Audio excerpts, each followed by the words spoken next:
Alright, so that one's down. So that means we're back to just 2 assignments here on our assignment list. Let's see. We didn't pick More up... messages Oh, for you, Commander. okay. Thank you, Kelly.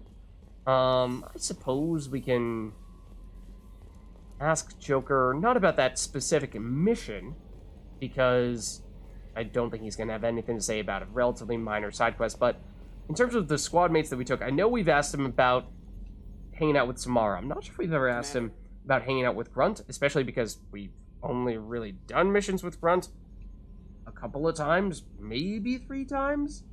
What do you think about the people we're picking up? Well, about the ones you went out with last, Samara feels like she could shoot me in a very tranquil way, which does not make me feel any better about it.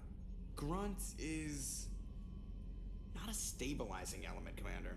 It's just my opinion, though. There's really no need to go spreading it around. Alright, I actually don't think we've heard either of those. I think I was mistaking that comment about Samara. I was thinking that Joker's comment about Samara's loyalty mission, in which he said something about, like, you know, I really hope that this Samara person you brought in is not some evil serial killer person or anything like that, and That's it's it like, for me. okay.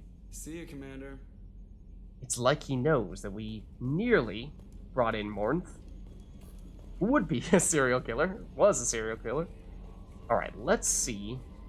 We did not pick up any research upgrades from that mission, but just check to see if we have the resources to afford anything that we could not previously afford. Oh, we do have a heavy pistol damage upgrade that costs a little more palladium. We're quite close, but we're not there yet. Sniper headshot damage, we're further away from that. Armor upgrades, we have none. Ship enhancements, we're going to need palladium for this. That is something we're going to want, for sure. Prototypes, I think for the most part, we don't really want any of these at this point, other than, again, potentially retraining powers, but as I was saying, I don't actually think that's something that we're looking to do after all. Okay, let's see.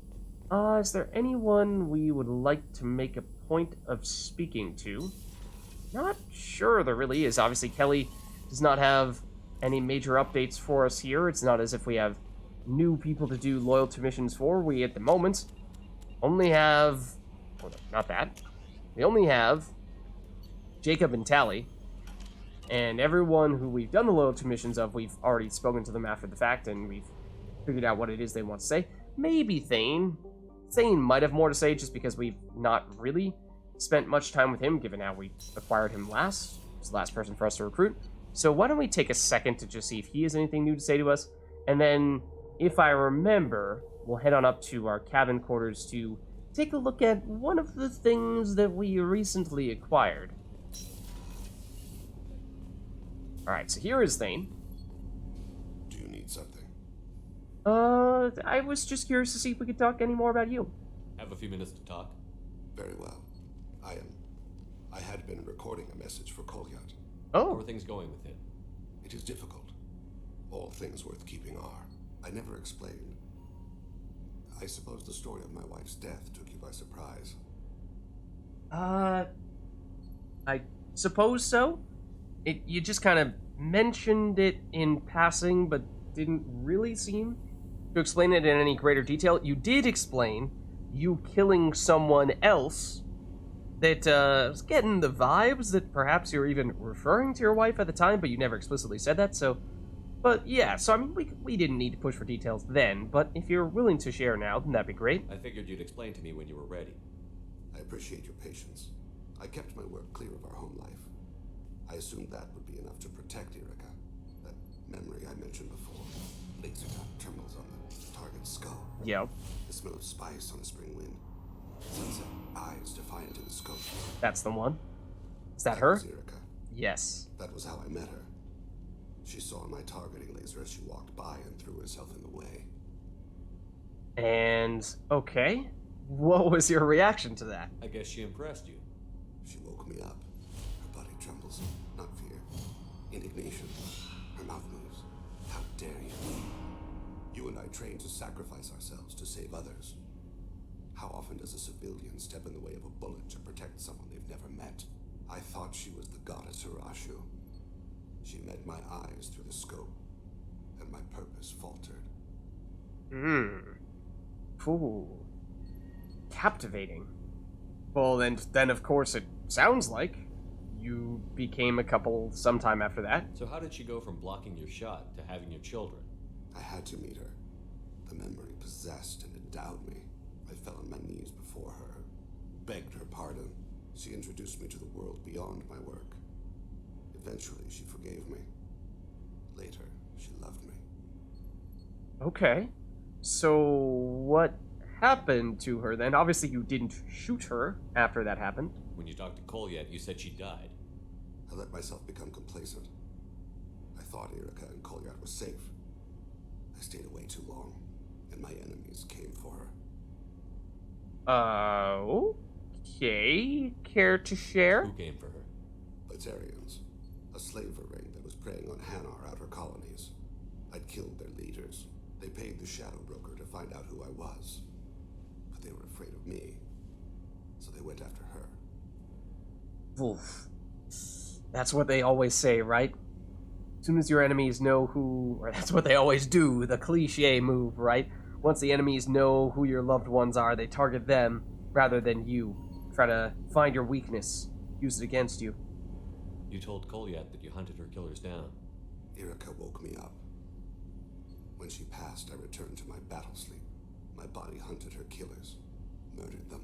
I was taught to grant death quickly, cleanly, to minimize suffering. Them, I let them linger. But remember, Thane was saying in an earlier conversation that the Drell, or at least he personally, sees the body and soul as two separate things, and the body just carries out what it is that the soul wants to do, or in some cases, they can be misaligned, and the body may do things that are not consistent with what the soul wants, in which case it's not the soul's thought, or it's not the soul's fault for that having happened. You were operating on instinct. By your own rules, you can't blame yourself. But I made the choice to hunt them. They're the only lives I've ever taken of my own choice. The only deaths on my own conscience. I haven't spoken about my wife, and I don't think I ever have. I didn't have anyone left to tell it to. I mean, you're part of the crew, part of the team. Thane, the worst thing is to face death with regrets. You're part of my crew, and I consider you a friend. If there's anything I can help you with, just ask. I've never been part of a team. Assassins tend to be solitary. I'm learning the virtues of facing death with others at your side. It's a work in progress. So there you have it. Some more juicy details about Thane's past. I mean, we can see if he has anything else to chat about, but I imagine that may be it for the time being. Have a few minutes to talk? Later. I'd like to consider what we've already discussed. Okay, anything else? Do you mind if I ask you a few questions? Not at all. Let's see, I think we've asked about all of these things, though. I should go. I shall return to my meditations. Okay.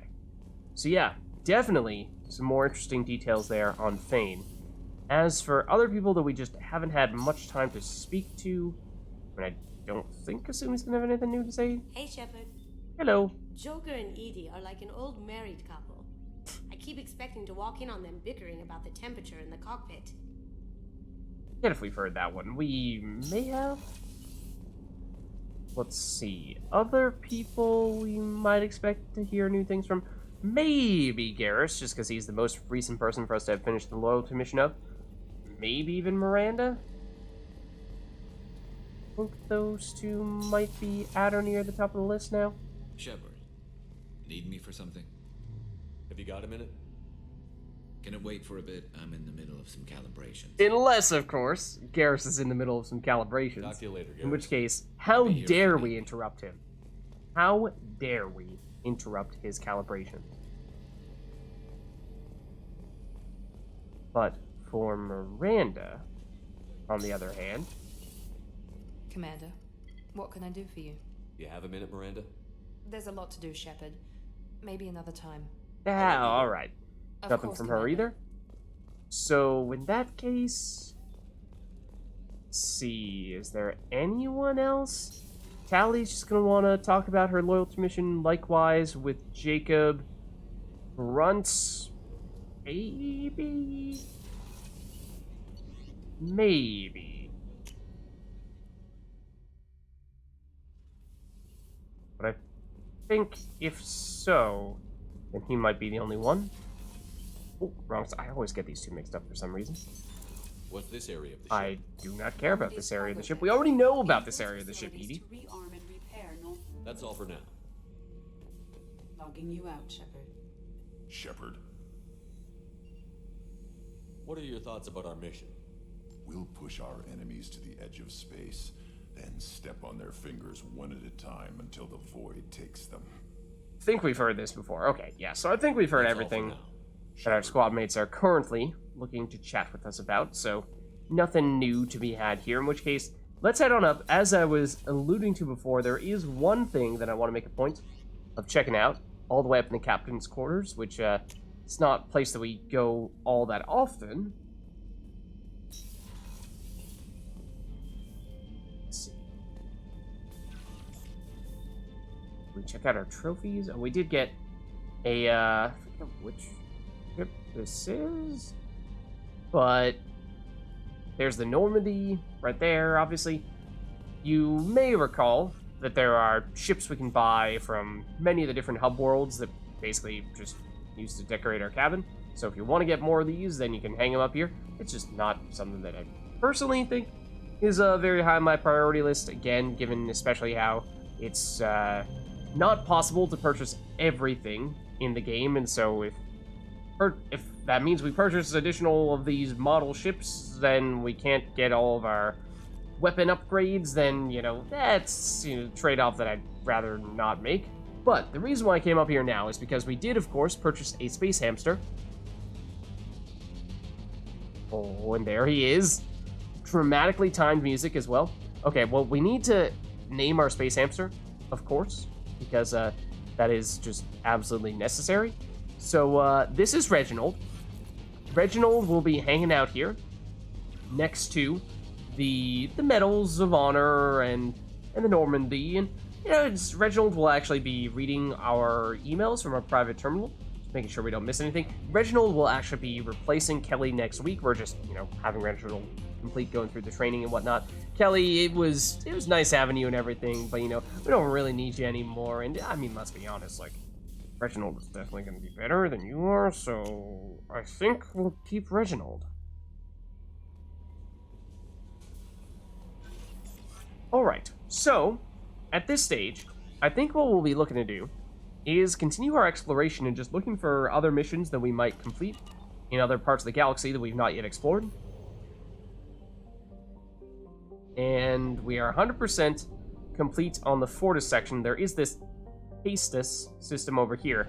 We do not have anywhere to refuel our ship in this area, so let's just do a quick check. How far away is this and how much fuel do we have? Okay, we've basically full fuel, so even if we can't refill, we shouldn't need it if we just go straight here. So let's see what the deal is. Man, it looks small.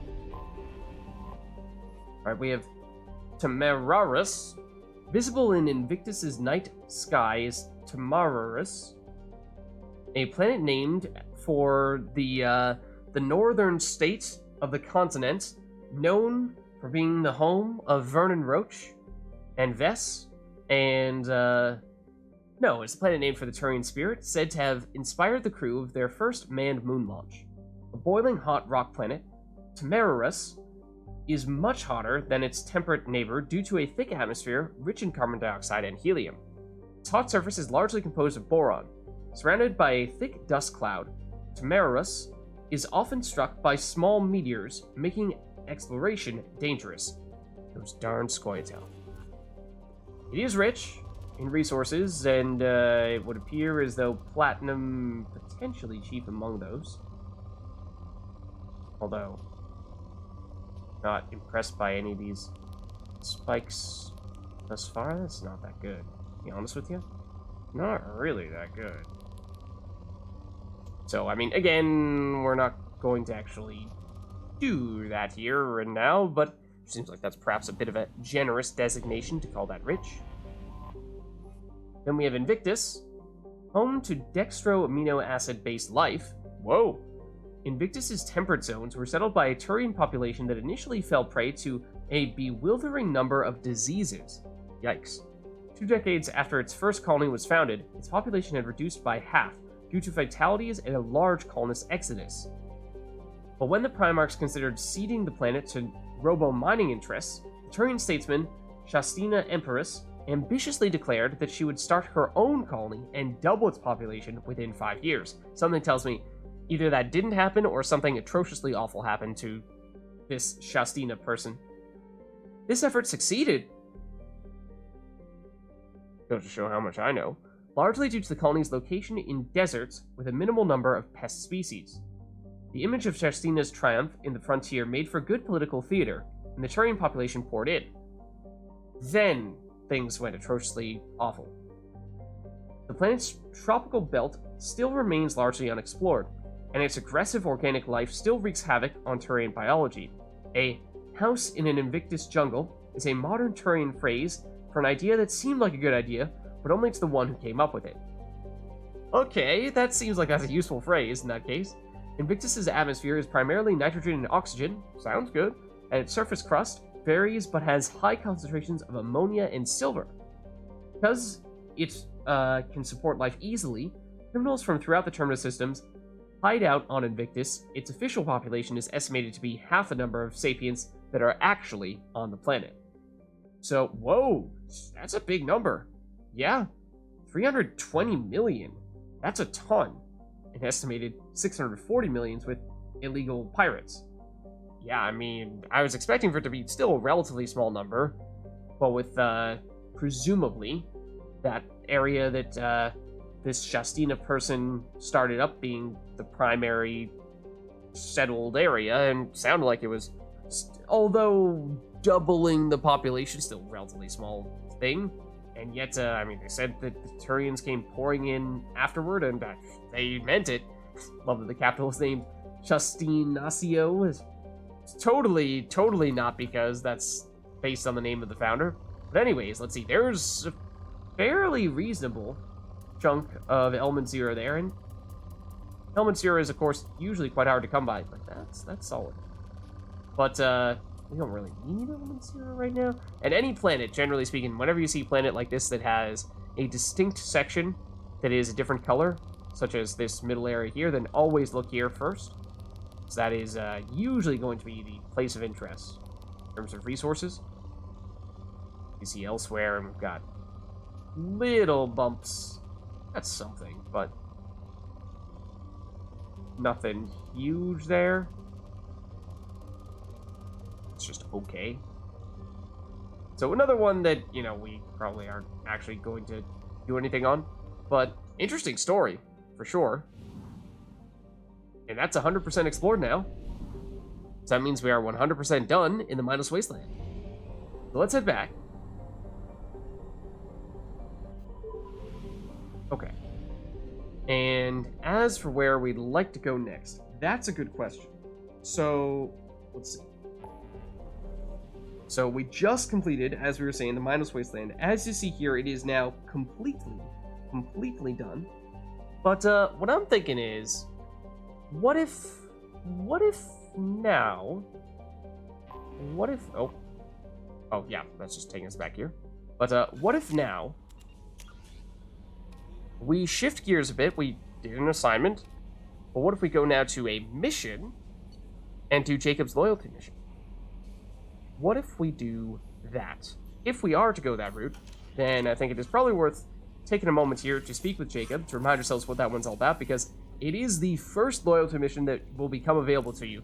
And we are doing it at/near the end of all our loyalty missions, so it's been quite some time. I hope we can clear up what's going on with the Gernsback, Commander. Doubt my father's alive after all this time. Was there anything else? Just eager to get going. Yeah, let's see. Can we ask you more about... Well, I guess if we say we want to talk about you, you're going to say, no, I really just want to talk about insert loyalty mission details here. I'm more interested in just talking for a bit. Already? I'm not big on forcing these talks, Shepard. Let's do this later. Or not. Or not. In that case, We'll adios. talk later. Commander, Okay, well, let's at the very least look at the description here about Jacob's loyalty mission. So, Jacob, the gift of greatness. 10 years ago, Jacob's father disappeared along with the Hugo Gernsback, a privately held frigate on which he served as first officer. Last week, the ship's beacon sent out a distress call reporting crash on the planet Aea. Jacob would like to investigate. Travel to Aea in the Alpha Draconis system located in the Rosetta Nebula. That's really all we know about it. His father disappeared 10 years ago. The ship that he was supposed to be on has now sent out a distress signal. Jacob is doubtful that he's alive, but I suppose it's remotely possible, No or messages for you, Commander. something else strange afoot here. Just curious to see. Okay, it's not like we're about to level up or anything like that. I was gonna say, like, maybe we do a little side quest if we need 10 experience to level. But no, if we do this quest now, we will need 10 experience to level up after it, because we should get 750 from a loyalty mission. So, alright, we'll do it now. We'll do it now. Okay, so let's head back through the mass relay. And it should be, I think we were seeing no, not Valhalla, it is Rosetta Nebula, right here. Helping Jacob.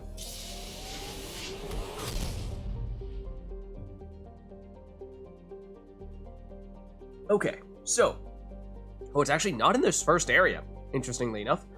We have Enoch first. Maybe we take a look around here. Ooh, also, kind of unfortunately, once again, this is not an area that has a fuel depot. Oh no, there is. Okay. It's hiding there next to this other planet. I was gonna say, because we did spend, not a ton, but we did spend some fuel exploring previously, so loading back up to make sure we can actually go to the place where we are looking to go might be necessary. But yeah, well, I suppose, why not take a look around here first? The fuel depot is right next to this planet here, which is Goliath, a hydrogen-helium gas giant. I suppose that makes sense for Goliath. Goliath's orbit takes it near the system's mass relay, a useful event for drive core discharges and automated helium-3 refueling platforms. Unfortunately, its orbit is currently taking it away from the relay, and it will continue this inconvenience for the next 3 galactic standard years.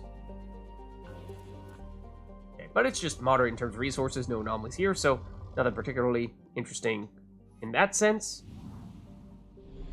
So that's Goliath. Then next, where are you? You. Anomaly detected. Oh, okay, anomaly on Joab. Joab is a 2-moon habitable planet that is most well known for its mass extinction event. Oh, that doesn't sound good. Thousands of years ago, Joab was home to a primate-like spacefaring civilization, as well as abundant flora and fauna. Okay, I mean, it sounds interesting. However, this can only be deduced from time capsules put into the ground well outside habitation centers. All cities and detectable dwellings were targeted in a massive orbital, there we go, bombardment that turned them into vapor. The resulting dust shroud killed all photosynthetic life and all fauna dependent upon it. Today, humans have recolonized the planet and are rapidly introducing their own species, beginning with cyanobacteria and heterotrophic bacteria to bring a suitable level of oxygen and nitrogen for respiration. Travel advisory: atmospheric pressure at sea level on Joab is double that of Earth. Visitors with upper respiratory infections, emphysema, cancer, or a history of thoracic surgery should consult their physician before landing on Joab. The population is already 21.5 million, so yeah, they have been somewhat successful with recolonizing it for sure. Capital is New Jericho. As they were saying, the atmospheric pressure is out to Earth, so yeah, it's pretty dense atmosphere. It's a little bit on the cool side. But it's not atrociously awful. So, let's see. We did hear that there's an anomaly here. So let's start our scanner. Like, right up at the top. Looking for survivors. Bastards didn't know what hit him. Coming around for a second patrol. Looking for survivors. Bastards didn't know what hit him. Coming around for a second patrol. Looking for survivors. Bastards didn't know what... Launching probe. Scans have found something. Mercenary activity detected on planet surface. Communications match Blue Sun's encoding protocols. Possible location for rumored site of illegal archaeological activity. Blue Sun's intentions unknown. Ooh, okay. Hold on. Investigate dig site. Let's take a quick look at this here. So it's an assignment, of course, not a mission. But archaeological dig site. Scans indicate that an archaeological dig site on planet Joab, Enoch system, has been invaded by Blue Sun's mercenaries. A Prothean signature has been detected inside the dig site. That sounds important. Okay. So that is intriguing, but what I'm wondering is, I mean, it is, of course, a minor, or at least comparatively minor mission compared to what we were planning on doing for Jacob's loyalty mission, so I think we may wait to do this until we're done with Jacob's mission, and then we'll head back here, because, of course, we will eventually need to head back here where the mass relay is if we are to ever leave the system, so we're going to head here at some point. Let's just take a look and see while we're at it if Phi Cleo is feasible to go. I think maybe we do that next, see if there's anything there, and in that case, if there is a side quest there, then we might just do it immediately because we wouldn't have any reason to go back there. Or at least if we did, then we'd have to make a express trip just to do that. Whereas, as I was saying, Enoch, we're going to have to come back here to leave this Rosetta Nebula through the mass relay anyway, so might as well, or at least we can hit this on the return trip when we're done with Jacob's loyalty mission. So we'll do this, then we'll do Jacob's loyalty, and then we'll head back to check out that side quest that we just saw. Let's see, what is the deal with this planet? The colors seem interesting. Parnassus, a boiling hot rock planet with boiling hot rocks, must be extremely hot, with extreme tectonic activity. Parnassus is home to many volcanic mountains. Surface scans reveal several geothermal and solar power stations, tapping the planet's abundant energy. There's no history of the planet or its governance in Citadel Council records. That's odd.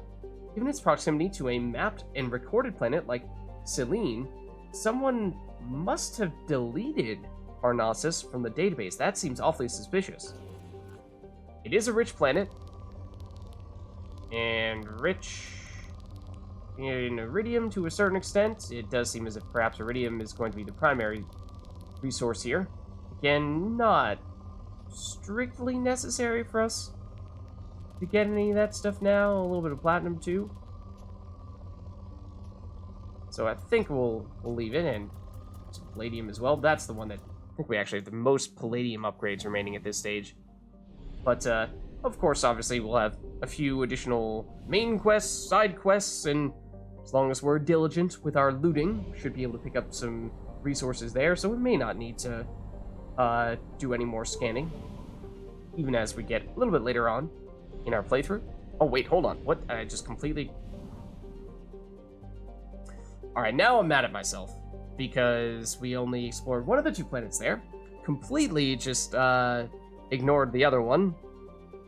Slipped my mind, and now having gone to Alpha Draconis, we no longer have enough fuel to head back to Phi Cleo and also do Alpha Draconis without going back to get fuel first, so yeah, it's gonna cost us a bit here. It's gonna cost us a bit. It was silly. At the end of the day, it shouldn't cost too much to get some more fuel, but I just wasn't paying close enough attention. And of course, we're gonna have to refuel eventually at some point.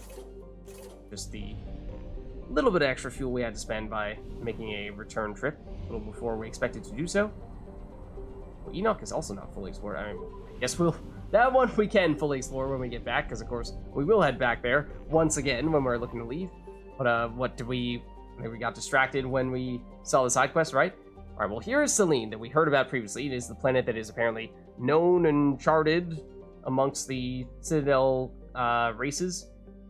A mid-sized hydrogen-helium gas giant, Selene has an automated helium-3 refueling station. It even has a refueling station built in, indicating that this remote system was once inhabited. Oh, an old one, sounds like in that case. Its distance from the mass relay and archaic design of the fuel station suggests that this system was mapped by someone who did not go through the relay, but discovered it in independent FTL exploration. Ooh, that's interesting. Selene is within the frost line of its parent star, where gas giants do not normally form. For this reason, Selene is believed to be an extrasolar capture. So that raises a lot of questions. So apparently, somebody found this planet by just exploring without mass relays. So that would suggest that there was some race in this area that did not yet know of the mass relays that came across this and used it as a refueling station or a place to set up refueling stations. Sounds like it was a long time ago based on how the archaic design of it is notable. And then also strange that for some reason the other planet in this system was erased from all records, and does make you wonder if that's somehow related. Is this some race that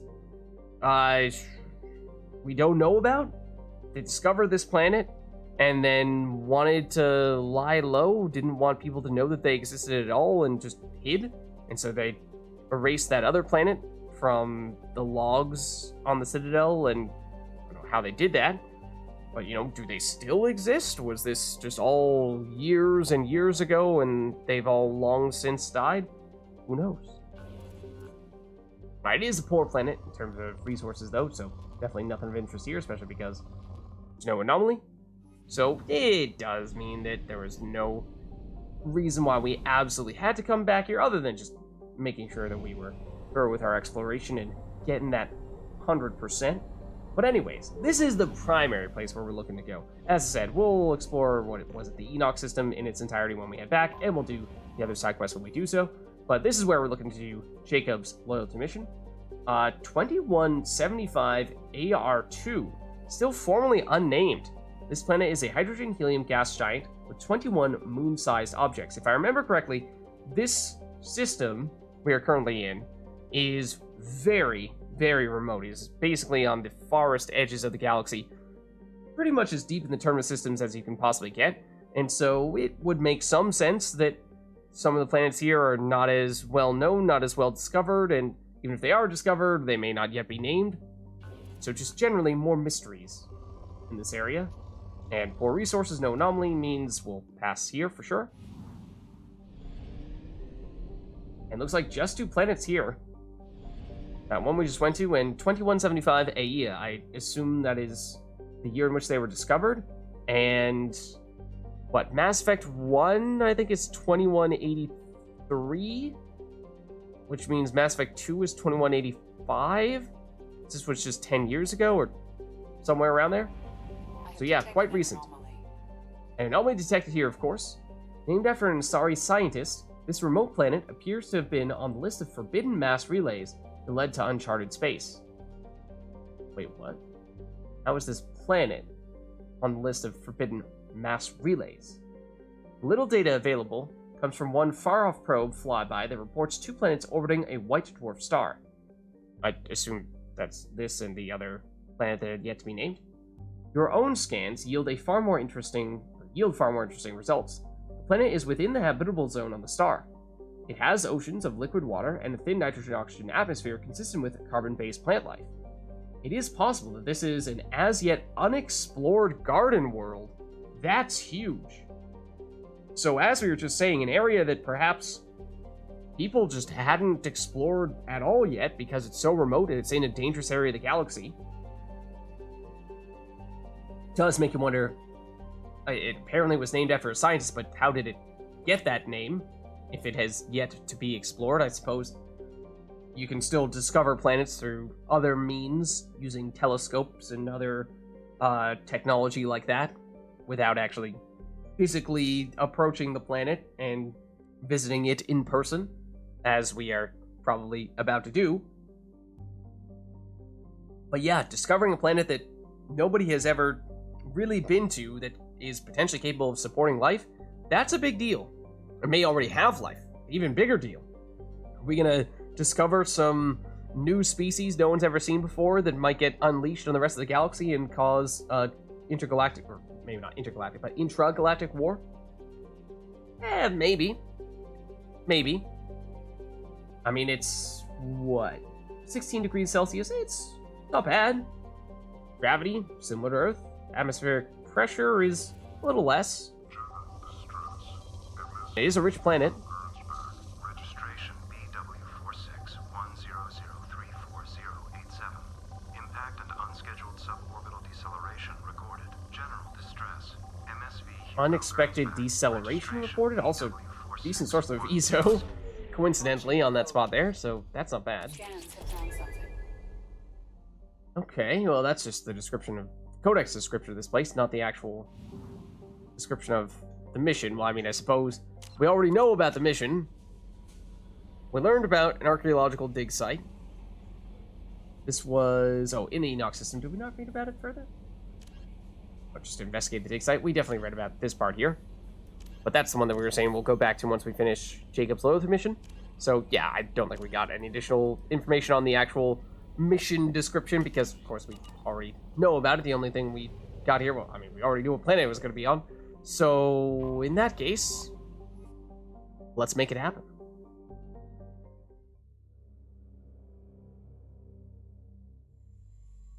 Okay, so when it comes to picking our team here, obviously Jacob is going to make the team because it's his loyalty mission, so by definition, he's one of the people on the squad. As for the other things we want to consider when we're picking our other squad mates, I think what we're going to run into here is a relatively even mixture of different types of enemies in terms of organics, synthetics, so, Jacob with incendiary ammo. Again, squad incendiary ammo is now completely useless since Shepard has it, so there's no incremental benefit to him having that at all. He does have pull field. We actually do have someone who has it, so that is good for crowd control. That is saying something. So, okay. But, I suppose he provides some additional weapon damage. I think we've gone all in or close to all in on his passive, so should have a fair bit of weapon damage from that. But that means that we think under ideal circumstances would probably take someone who's a little bit more of a tech or at least anti-shield person to complement Jacob, because that's something that he doesn't do very well. However, I believe there may be some unique dialogue if you bring Morden along for this mission. That it's not the best fit from a skills standpoint, because obviously Jacob has the incendiary ammo. Like we said, it doesn't actually provide any incremental value because Shepard already had it. But then Morden is in many ways our fire anti-organic specialist, or anti-armor specialist. And so that does mean it's not a very well-rounded team at all. And that's going to make things difficult if we do go this route. But in the name of trying to get the most out of the mission, outside of just a purely gameplay standpoint, and more from a lore and additional dialogue standpoint, then why not give it a shot here? We'll see if we can make it happen with Morden. We'll go for it.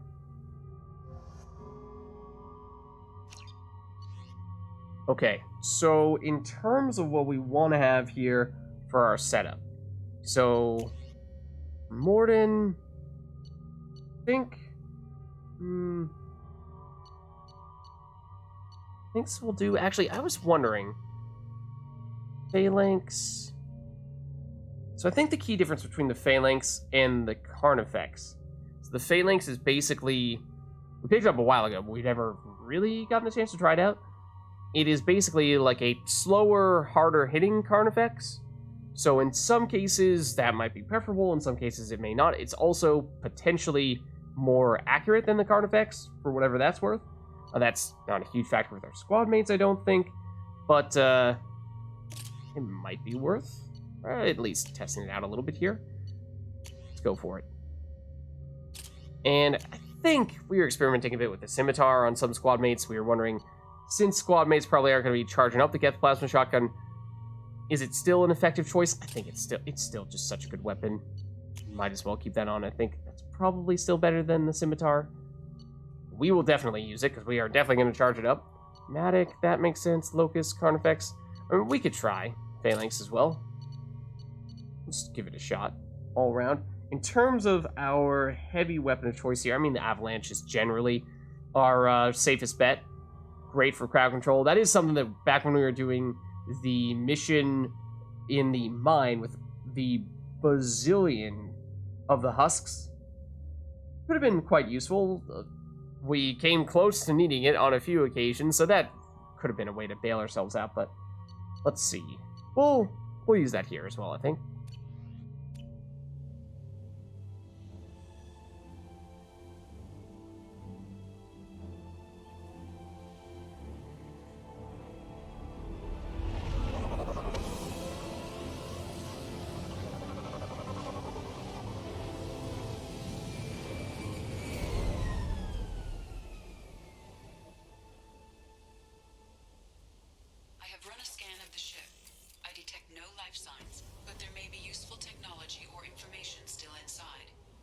Okay. That's good to know. No journal upgrade updates here. But so we have Morton, we have Jacob. We're now on and I mean, there's obviously signs of at least plant life here. As we were saying, this is perhaps a rare opportunity to be the first people to explore a planet capable of sustaining life. There it is, and mostly intact. They could have survived impact, but it's been years. And of course, this will be Jacob's loyalty mission. And it has been quite some time since we actually, excuse me, Jacob, since we actually used Jacob for any sort of significant mission other than just running around the Citadel and what have you. Oh, what is this? Looks like it was stripped after the crash. They'd have tried to get a beacon up as soon as possible. But then why did it take 10 years? Assuming that they crashed right around when the ship first disappeared. It might have disappeared years ago and only recently did it actually make this crash. But of course, this is the first loyalty mission that you get access to, so in many ways this could even be the first loyalty mission that you ever try. So it is interesting. Now, of course, we're doing it at or near the end of our list of loyalty missions. So we have partial officer's logs. Along with this anymore. We've done horrible things to the crew. The conditions they're in, they don't understand what we're doing to them. Distract them for 2 seconds and they forget what you did before the bruises show. It's got to stop. I'm talking to the others as soon as... What? I mean, obviously they're talking there. I don't know when that was recorded. Was that recorded before the crash? I mean, it's out here. You would think it would get destroyed if that was recorded pre-crash. So maybe that's a good sign. Although the description that they were giving doesn't sound great. There's this activated beacon VI. We will definitely talk to that, but maybe first we just poke our heads in the actual ship itself, because Edie was saying there might be some technology or something else of note in here. There's PDA we can hack. And crew logs here. You can't expect the luxury of due process, but this isn't a military ship. Just bumping the command line up a notch doesn't work. Captain Fairchild knew this crew. His replacement doesn't command the same level of respect. I'm hoping the man has it in him. Okay, I mean, once again, obviously at least somewhat damaged, but you would think it would be completely unusable if that was recorded pre-crash. So that's in some ways a good sign that it seems like perhaps they might have survived at least initially. I mean, who knows what became of them. But it sounds like the captain might have died, and then the next in command was put in charge, and so there were some doubts as to whether that person was actually fit for the job. Let's see, we have this PDA to hack. Before we do that, we have not yet saved here, and I'm bad at hacking, so here we are. Let's see, that one conveniently, though, is right there. I'm pretty sure, yeah, there was one we were looking for right near all of the red stuff where we weren't supposed to go if I was really quick about it. That, more red stuff. It's bad, but there's this. There we go. Alright, 3,000 credits. Certainly not bad. Okay, so we've got that. Is there anything else here? We've got the crew logs. We just checked that out. Oh, doctor's log. Okay, yeah. What was her name? Sarah? Suzanne? My God, I can't remember her face.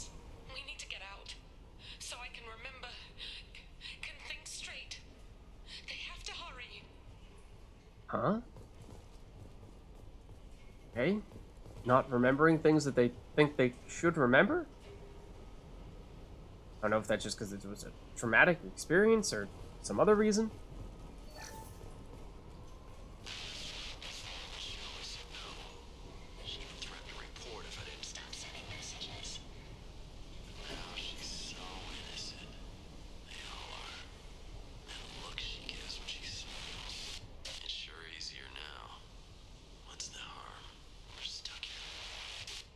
I don't like the sounds of that, where that seemed to be headed. It seems like, yeah, something was was messing with the crew's head significantly. Perhaps, I mean, it seems like all the things we're hearing there suggest that several people survived the crash. Not everyone, because it sounds like the captain, or whoever the leader of the ship was, did not survive, but crew members did, but then something just messed with their heads big time. What exactly that was is still not yet clear.